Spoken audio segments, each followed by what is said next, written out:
Hi, my name is Satya Gabbita, and I worked on my impact project with my partner Mahi Patel. And our project was called CARBONCLEAR, and it's a device that captures carbon. Basically, we realized that the biggest problem we face with our environment is the amount of carbon there is, and the problem is there's no way to reduce the level of carbon that we have in our environment, because the carbon emissions are going to keep increasing with fossil fuel drilling going on, lithium battery mining, and deforestation. So there's really no natural way for us to balance our carbon levels in our atmosphere. So we saw this process in that major companies are using. It's called carbon sequestration, and we looked at a small scale method, and that's how we came upon creating a device like this. In our research, we came upon two different ways that we could approach this, either through biology or through chemistry. And my partner Mahi, she researched the biology part, and I focused on the chemical aspect. There is microalgae, and this microalgae, it can capture carbon at a really high rate, and it's honestly the same. It's the equivalent of how trees are on Earth, but this is with water.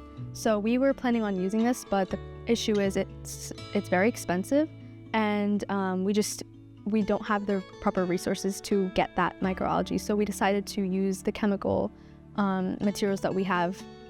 So the chemistry behind our project is an equation that is on the screen, and it's basically where electrons in the KOH bonds bond with carbon dioxide, and it's one of the most safe chemicals to use.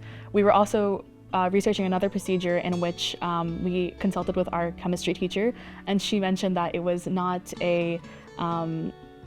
appropriate because it was a unsafe chemical. So the products of this experiment are zero waste, and it can just be dumped down the sink. So that's kind of another reason we chose this project. So step 3 included specifying our requirements and putting goals to our project, and that included reducing the CO2 level by at least 5 parts per million. And then step 4 was brainstorming and choosing our solution. So we wanted to simulate something that was large scale by making it on a smaller scale, and then we made a list of the materials that we would need, like a hose, PVC pipes, connectors, fans, batteries, water, a water pump, tape, plastic wrap, and a CO2 detector. And then this is our design and product.